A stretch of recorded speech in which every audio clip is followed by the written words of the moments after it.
I'm Sienna. I'm the kid. I'm Sarah. I'm the mom. This is Queer Kid Straight Mom. Let's talk.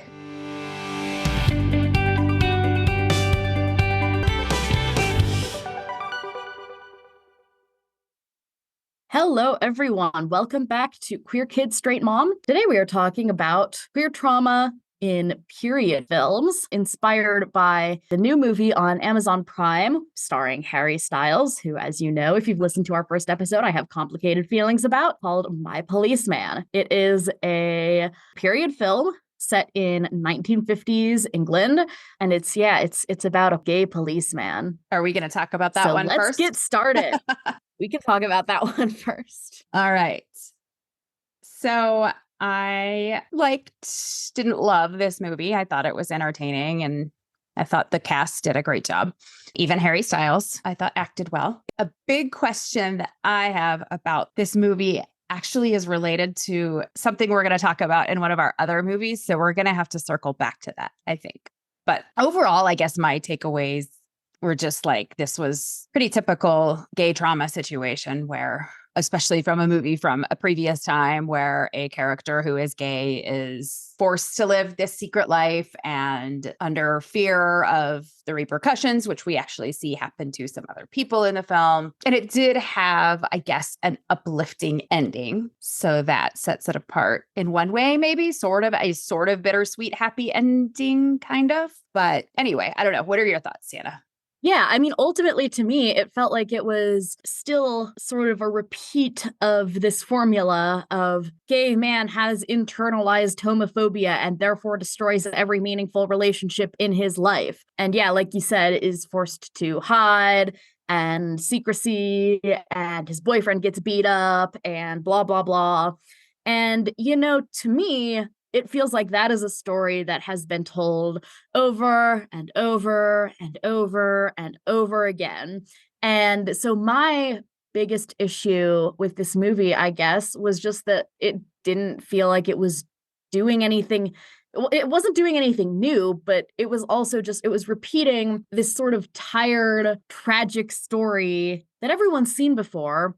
And it wasn't really bringing anything new, in my opinion. Yeah. And the long-suffering girlfriend / fiance / wife that's in all of these stories, who we've touched on this in conversations before, but feels a little bit to me like filmmakers still need to support the attractiveness of the main character by showing that women find him attractive. Right. And to frame it in terms of heterosexuality and its relevance to heterosexuality. This can't be a meaningful story without it hurting a poor little straight girl. I don't remember if I've talked about this on this podcast or not, but last year we watched the movie The Power of the Dog, which, as y'all remember, was nominated a lot and won a lot. Won Best Directing, which, by the way, it was directed by as far as we know, straight woman who also decided to make some really obnoxious remarks about Serena and Venus Williams. Jane Campion. Yes, Jane was Campion. The director. Yeah. I did think it was beautifully directed. I'm just going to throw that in there. It was beautifully filmed and beautifully directed. It was a gorgeous movie. And I think this is something that's going to come up a lot in this discussion, actually, is that you can have an artistically well-crafted movie that is still deeply problematic and harmful. And I think in this case, I found it incredibly frustrating that this movie is sort of ostensibly oh, this poor guy was abused by his mentor, and so now he's turned into an abusive man.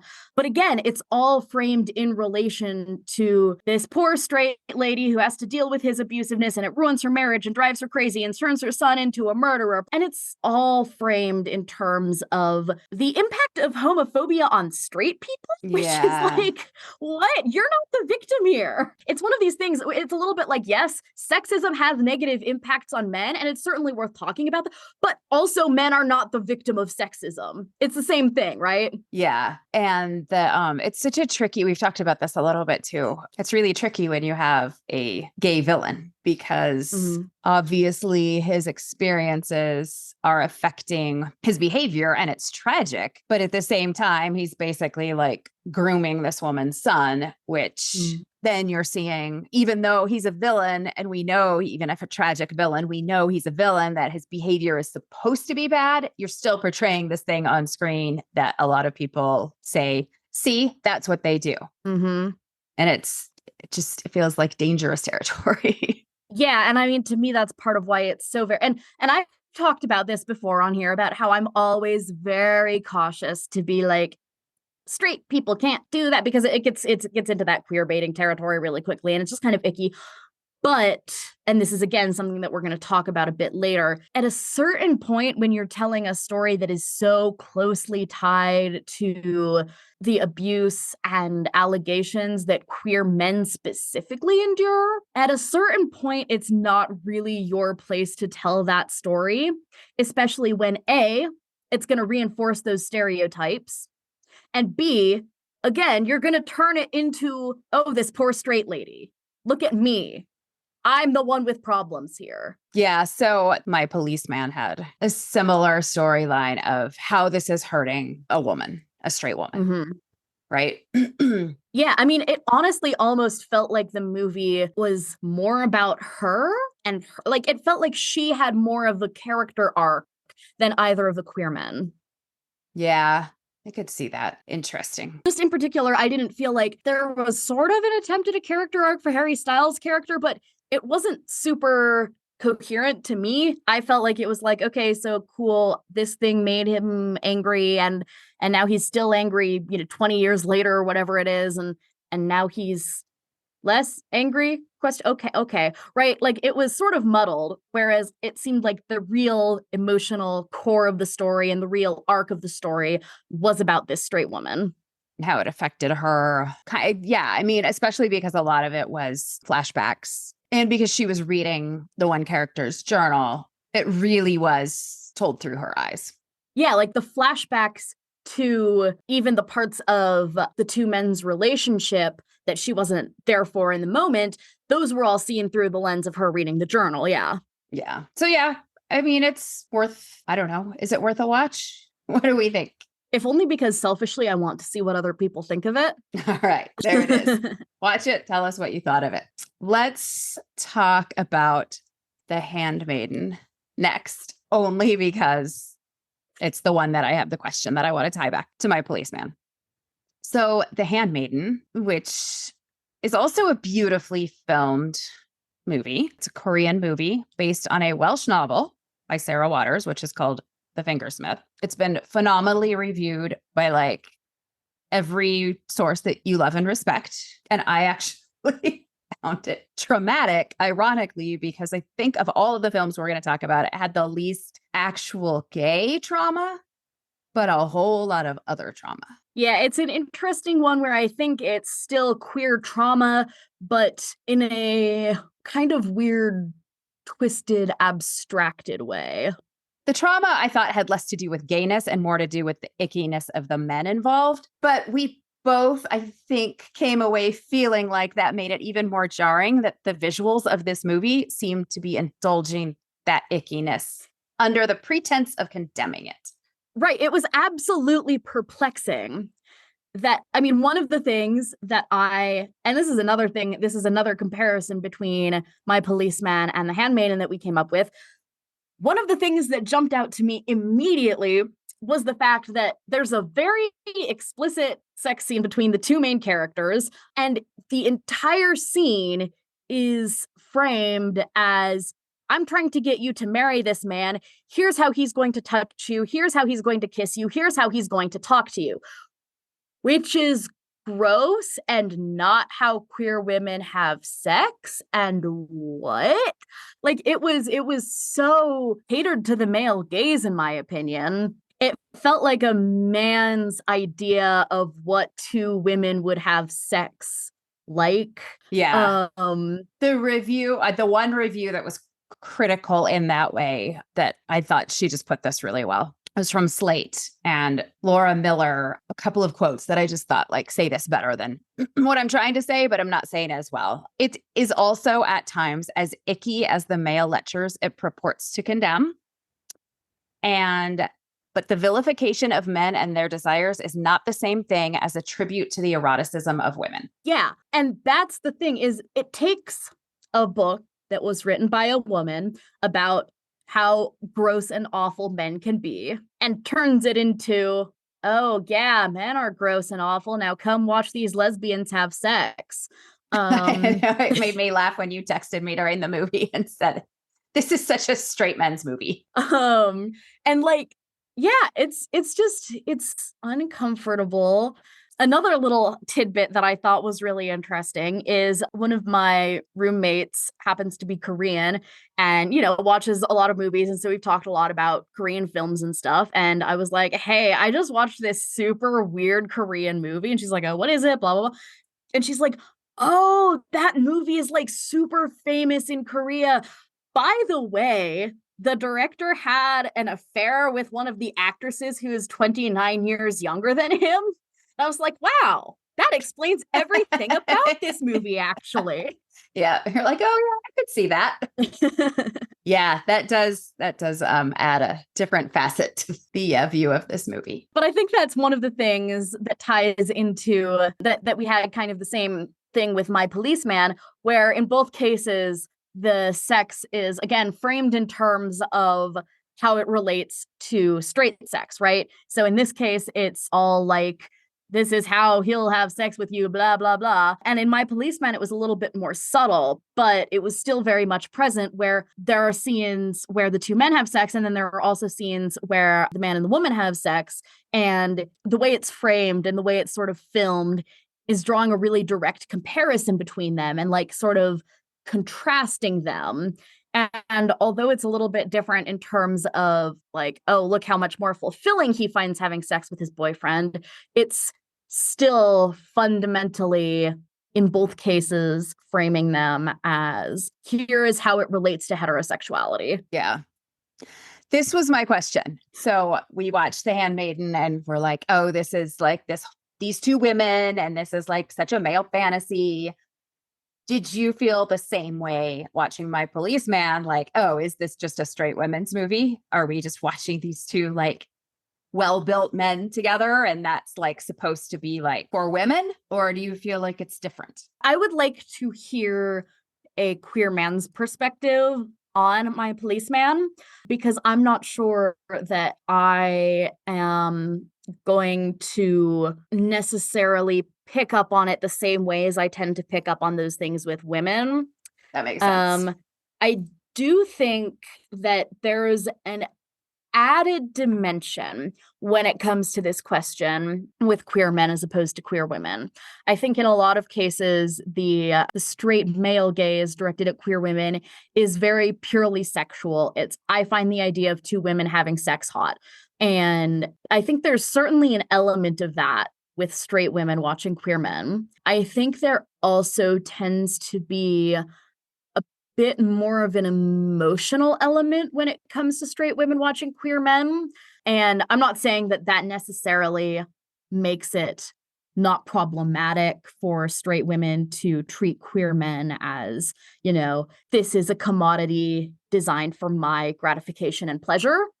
But I do think there are some more layers there that are sort of tied up in straight women's desire for emotional connection and equality and absence of power dynamics that isn't necessarily quite the same as when it comes to queer women.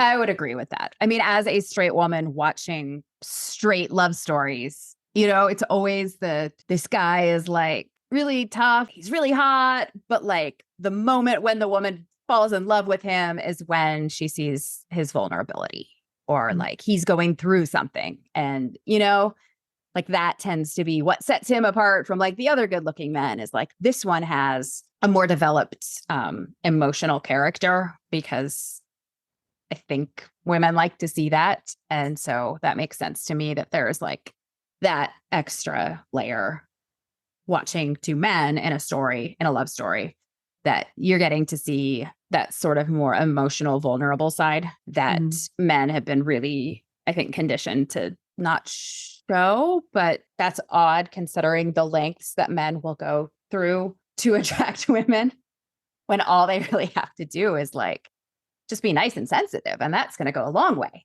Yeah. So yeah, I think that's definitely kind of one of the distinctions. And I mean, again, like we talked about, it's very much, I think, portrayed through the lens of a straight woman. So I do think a similar problem exists with the two movies. I think maybe the way gender plays a role in our perceptions of couples of a different gender from us who are the same gender. It's heavily influenced by gender roles as well. Yeah, that makes sense. An interesting thing is that I noticed, because Amazon's got this funky little intro it has for its like Amazon originals. These movies are both Amazon originals. I don't know what that says. Amazon, maybe you need to up your game a little bit. I don't know if I can recommend The Handmaiden. It's like I said, beautifully filmed. It's creatively, I think, very well made. You know, it is just grooming. He was just grooming her. It's just that no one says it because it's heterosexual. If you are sensitive to depictions of the exploitation of women, this is going to be a really disturbing film for you. Yeah, so let's see. Content warning for suicidal ideation, attempted rape, exploitation of women and children, explicit language, explicit sex. Am I missing anything? Topping off of fingers. Right. Although this apparently is, quote, notably less violent than the director's usual stuff.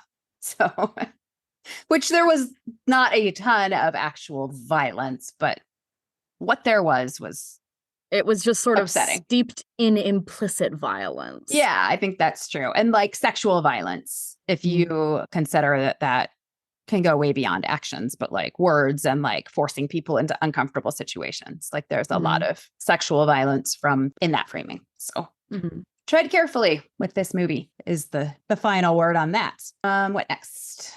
Operation Hyacinth. So this is a 2021 Polish film about an operation carried out by the Polish Communist Police from 1985 to 1987, where they tried to create a database of all Polish homosexuals and people who were in touch with them. I didn't realize when we watched it how recent this movie was, but it seems very timely considering that currently a European rights organization has listed Poland as the worst country in the European Union to be LGBTQ+. Same-sex marriages are not recognized. Gay couples cannot adopt children. Some municipalities have called themselves, quote, LGBT-free zones, which has no real legal standing, but obviously open people up to hate crimes. So, yeah, PSA, there's a reason that democratic backsliding and increased anti-LGBTQ sentiment are closely associated. Poland is also one of the countries that has been having a massive increase in extreme right-wing nationalism and general, again, democratic backsliding. And they're very closely linked. And that's probably an entire episode right there.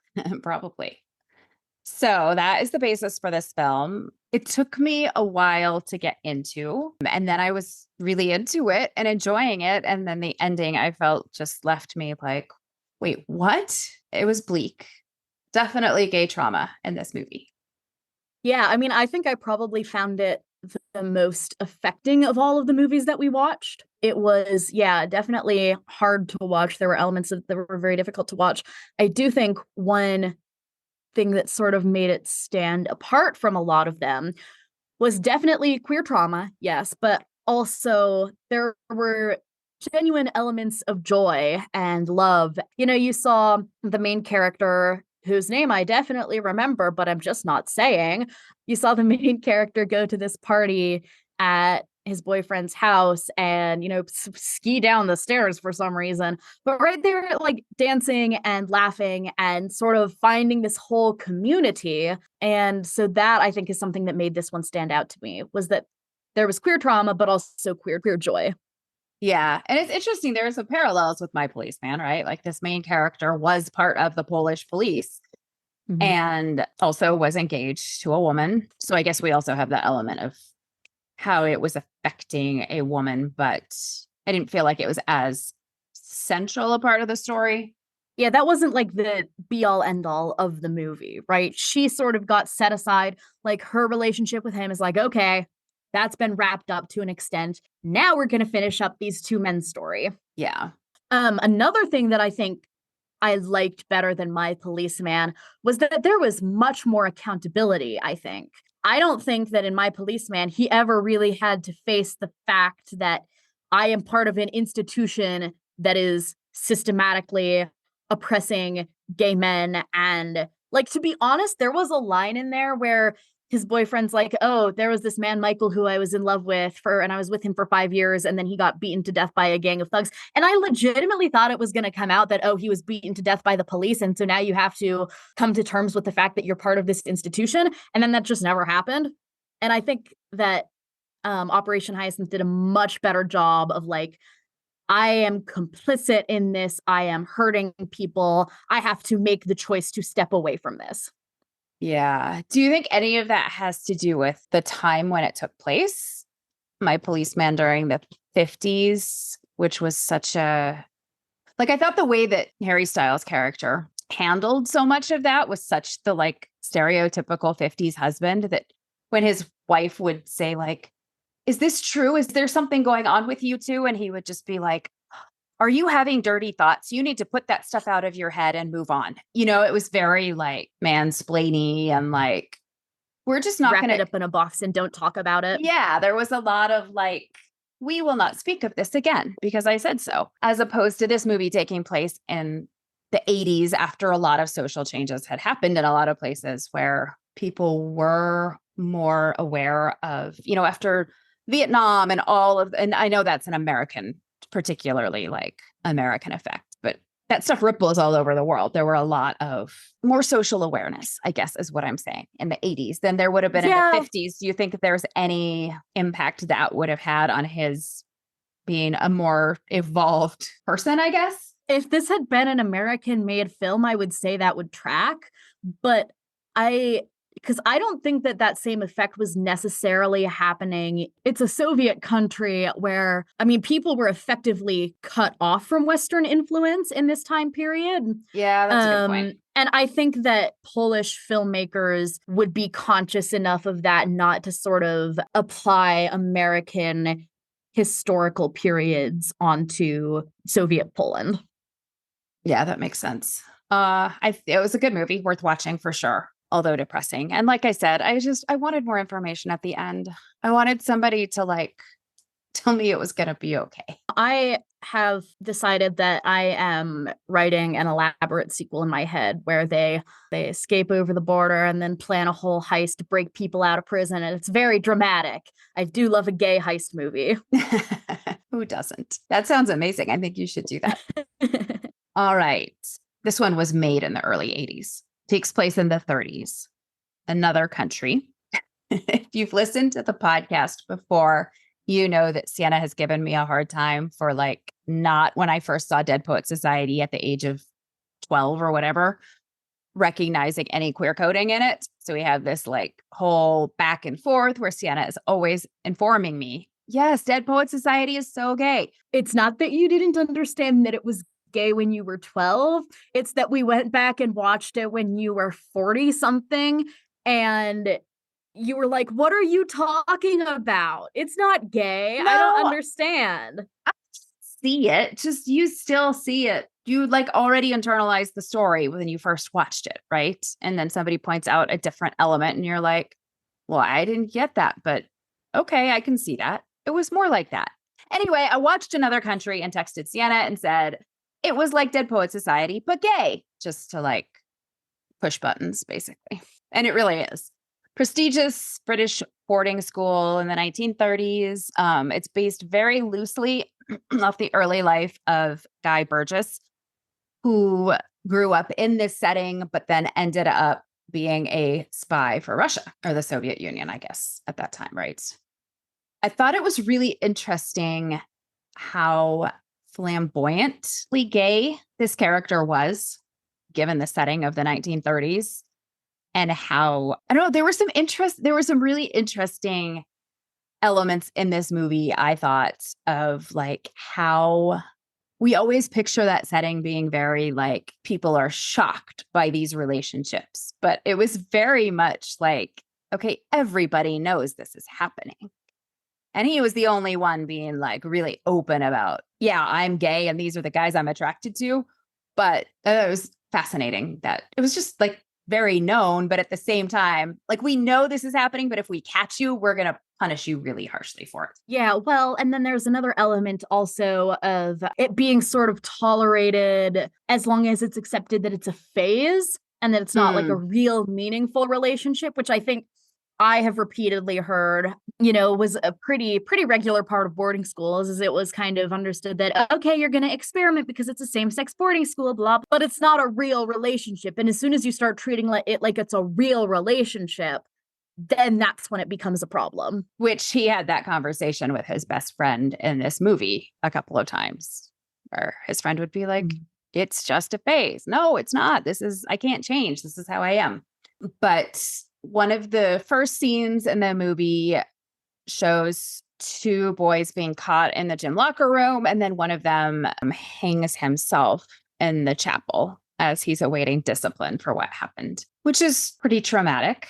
That being said, then I thought there was a lot of levity and some very sweet moments in the story. It wasn't all just like dark and gloomy. I actually really enjoyed it, but you felt that it didn't quite explain well enough how his experience led to him becoming a spy. Yeah, I mean, we had this. I just thought, like I said, it was very loosely based on his story. So a lot of this was just fictionalized. But like his entire relationship that plays a big role in this movie, I have no idea like how, if that was based on anything actual, but his disillusionment with the kind of school politics and like working his way into power positions and like the school leadership organization. I think the implication was that like that was part of what led him to like, I've had it with this whole society and I feel no loyalty to you guys. But we both agreed it felt a little rushed. There was more that needed to be fleshed out there. Right. It's like, it felt like a first step, but it didn't feel like, it sort of felt like if you've read Invisible Man by Ralph Ellison, it felt like his experience with, his college and being like, oh, wow, this is just a hot mess. And the entire system is still set up to work against me. But that doesn't mean that you immediately jump to, I am now going to be a spy for Russia. And it would have been one thing if it hadn't sort of used this framing device of a journalist talking to him about like, well, why did you defect to Russia? Like, what made you not feel any loyalty to your country? But because it used that framing device, I was expecting like, we're going to see like what it is that makes this happen. And it felt like we saw maybe a third of that journey. Yeah. Agreed. I was really like sort of surprised when it ended because I was like, wait, if this were made now, I think it would be like a TV show and it would probably be much more effective because they would have the time to tell the entire story. So there were a lot of unanswered questions. Well, and the really annoying thing to me was that his boyfriend just flat out disappeared, like no wrap up there. It was like he only served as a plot device to explain why he behaved the way that he did at the very end. And then that was it. And he really just got the Marvel girlfriend treatment. Yeah. I think it was just understood that like, okay, we will never speak again because he doesn't want him to get in trouble, maybe. But like it needed a little closure, having been sort of a central part from the opening scene. His attraction to this guy was like pretty central to the story. Mm-hmm. I don't know, gay trauma wise, do you think this falls into like an old formula? Do you think this is a different take? Well, what's interesting is that it's from the 80s, right? So if it were to be a formula, it would almost be setting the formula, right? It would be determining that formula. And I think to an extent, yes. Although I suppose of all of them, it felt the least traumatic to me, though that could just be because it didn't have the room to explore emotions as much and to explore the impact on everybody. I mean, a gay kid hanging himself at the very beginning of the movie is pretty traumatic, but it felt like maybe that element also wasn't explored as fully as it could have been.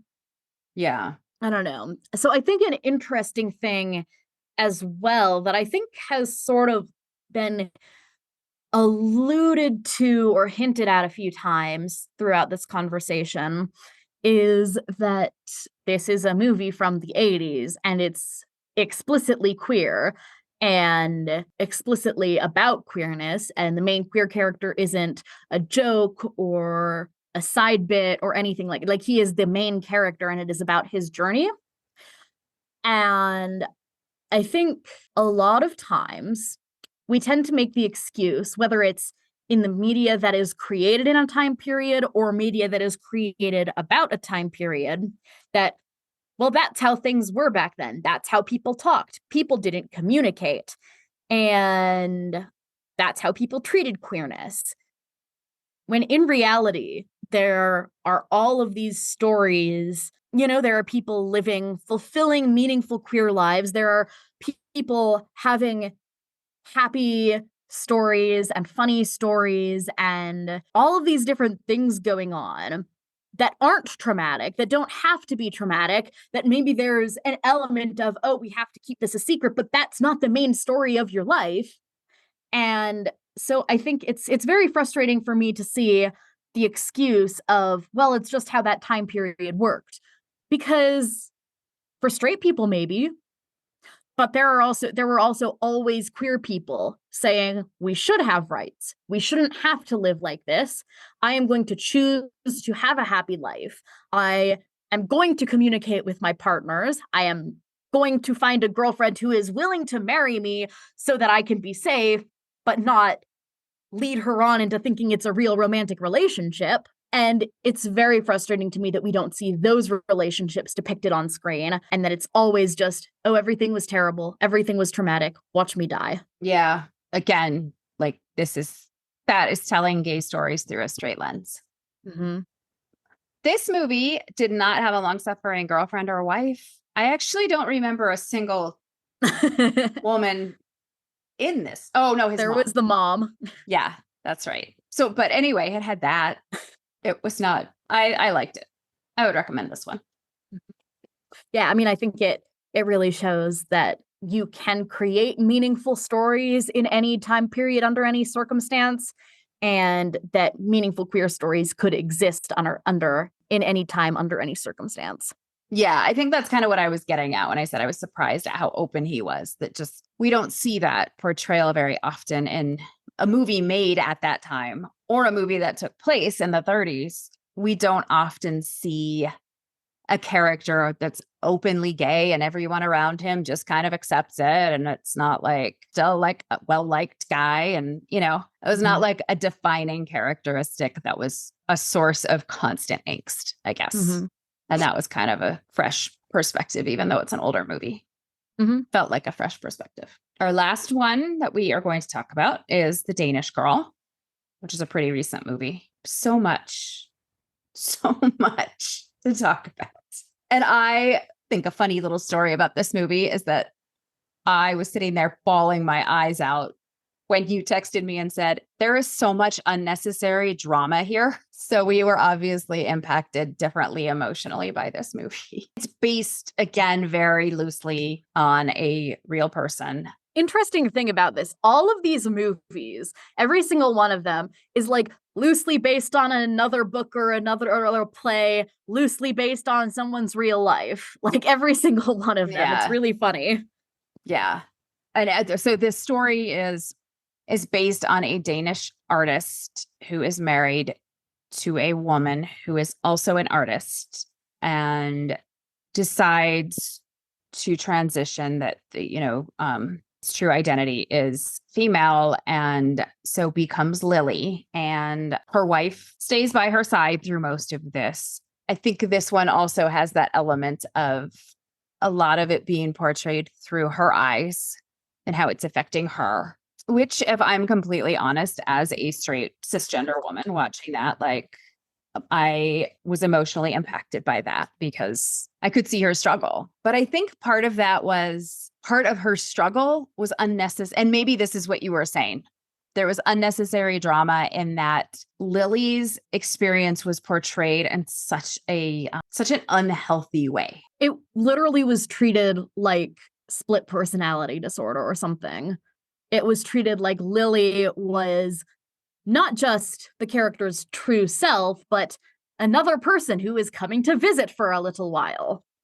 Yeah, that was really weird. And I have no idea if any of that is really based on like true accounts or not, if Lily ever expressed that in any way. It was weird because so much of Gerda, the wife's trauma, I guess, was based on like the person that she loved was no longer there, which to me was particularly horrible to watch because, I mean, that's a thing that trans people now have to deal with is, parents and loved ones being like, oh, my son is dead. Like, no, you never had a son. This is your daughter who is alive right here in front of you, and you're mourning a son who never existed.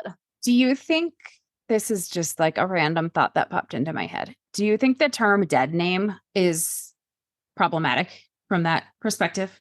Dead name, if you don't know, is like when people transition and change their name, the name they used to go by is referred to as their dead name.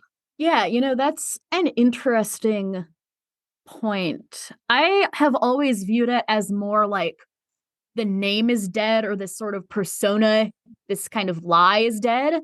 But I can kind of see how it could, external perspective, contribute to that narrative.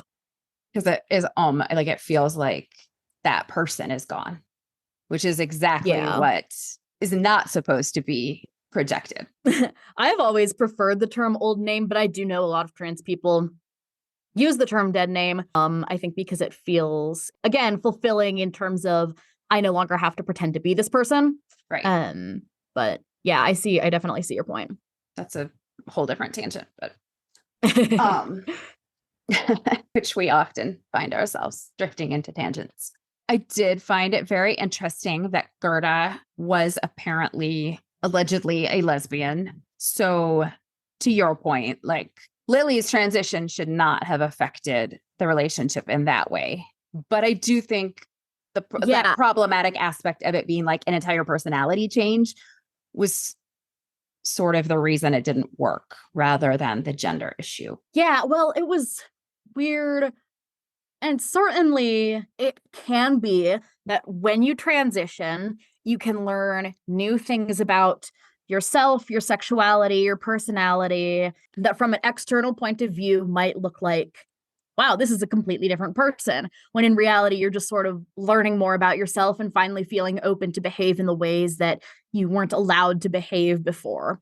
That being said, my issue with the way this movie handled it was that it didn't feel like it was unpacking any of that.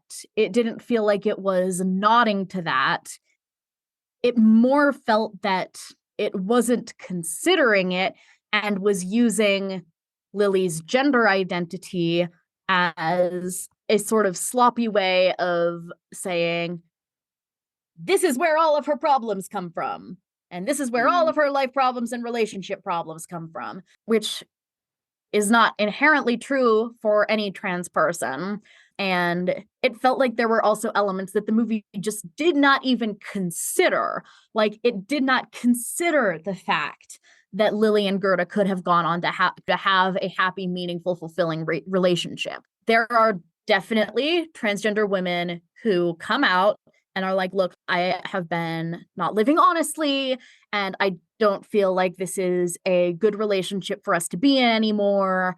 And I feel like I need space to explore who I am independently. And that's fine.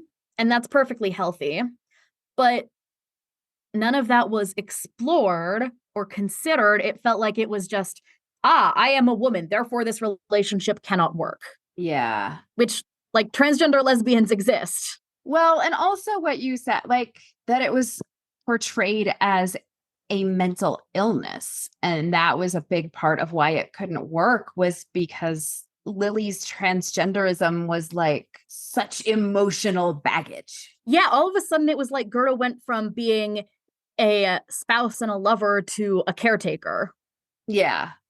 Yeah. There was just a lot of, maybe it's unnecessary drama, like you said. I was still very emotionally impacted by it, but I just think that they had such a nice, healthy, like their relationship before her transition was genuinely really sweet and seemed very healthy. Like they communicated with each other, they supported each other.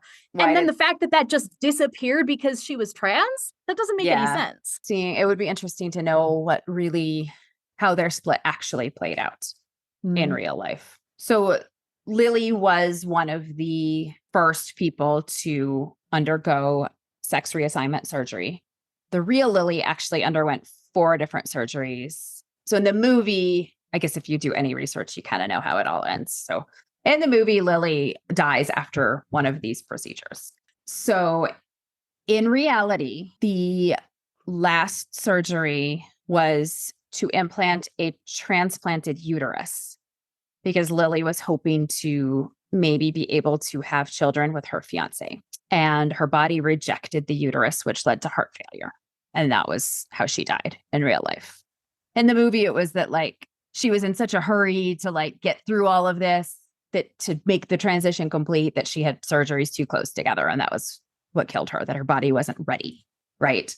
So that is very interesting. Very different.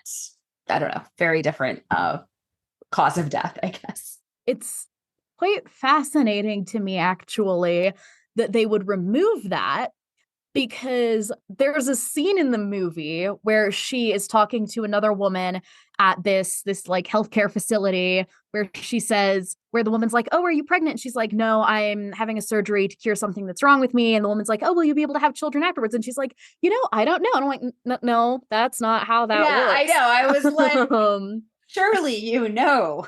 So it's weird that they would remove the fact that she was trying to have a uterus implanted, because that actually seems completely in line with the character in the movie. Yeah, exactly. Because I had the same thought when she said that, like, that's what? But I mean, it would seem like it actually is true to the character in real life. We just didn't know that. So I don't know. I read that there were like a lot of different people cast as these parts, like cast kept changing and there were like filming complications and that they ended up having to cut a bunch of stuff. So who knows how much more they wanted to put in there than they actually did. I don't know. Yeah. Well, because one of my issues was that it's, in the current environment where people are like, "Oh, transgender healthcare is so terrible and it's going to kill our children and blah, blah." And so, having it be like, and then she was in too much of a hurry to get healthcare, and so then she died. Like that's kind of crappy. And so to me, we are trying to continue along this journey because of something that it feels more deliberate. And sure, it's still an experimental surgery because that is how surgeries are developed, right? But it feels much more deliberate than, "I'm going to go do the surgery as fast as I can because I can't wait." Like that feels like the kind of rhetoric that is like, "See, kids are just rushing into the..." Yeah, and it sort of fit that idea that Lily was just this like really unstable person. Rather than this is a very deliberate plan, experimental perhaps, but a deliberate plan to like live this dream that I have of being able to bear children. Yeah. And, being aware, right? That, it almost treated her as though she was incapable of making kind of decisions under informed consent. Yeah. Right. Because of that idea of like instability. Yep. And like, she's delusional. She thinks that she's going to be able to have children after this, as opposed to, yes, I understand that there's a risk to this procedure. I would like to be able to have children. And so let's go ahead and go along with it. Yeah. They did Lily wrong is the bottom line. I thought the acting was incredible, which is actually going to tie into our topic for next time, which is whether it is okay for straight and cisgender actors to play gay or transgender roles. It opens a really interesting question. Yeah. So for those of you who don't know, the character Lily was played by Eddie Redmayne, who obviously is a cisgender man who does make a very attractive woman. but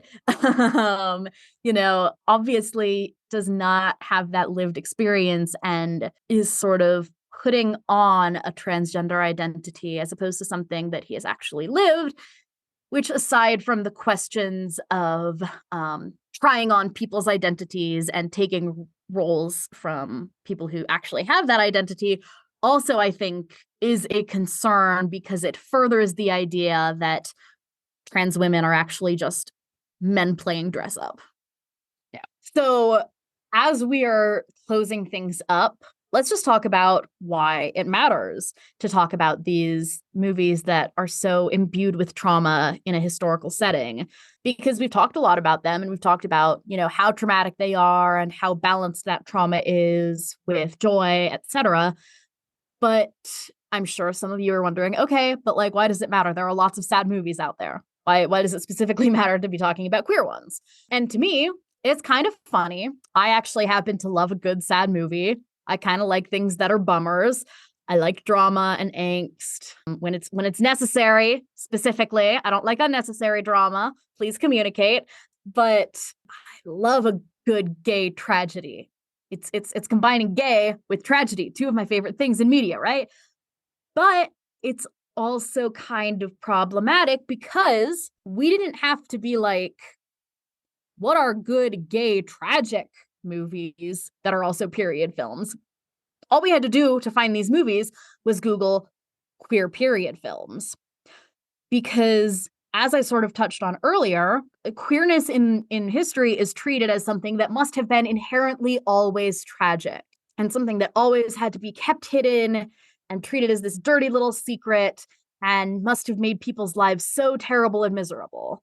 When in reality, that's not true at all. I mean, I was just saying the other night, like, where are all the movies about lavender marriages, which is when a gay man and a lesbian would get married and then just have their own relationships. But, they could have like a projected, quote unquote, normal heterosexual lifestyle. And then they could get away with whatever they wanted. And that's a thing that existed in history. And there are loads of places where, third genders were very normalized in society. And there are little pockets of queerness that have existed throughout history.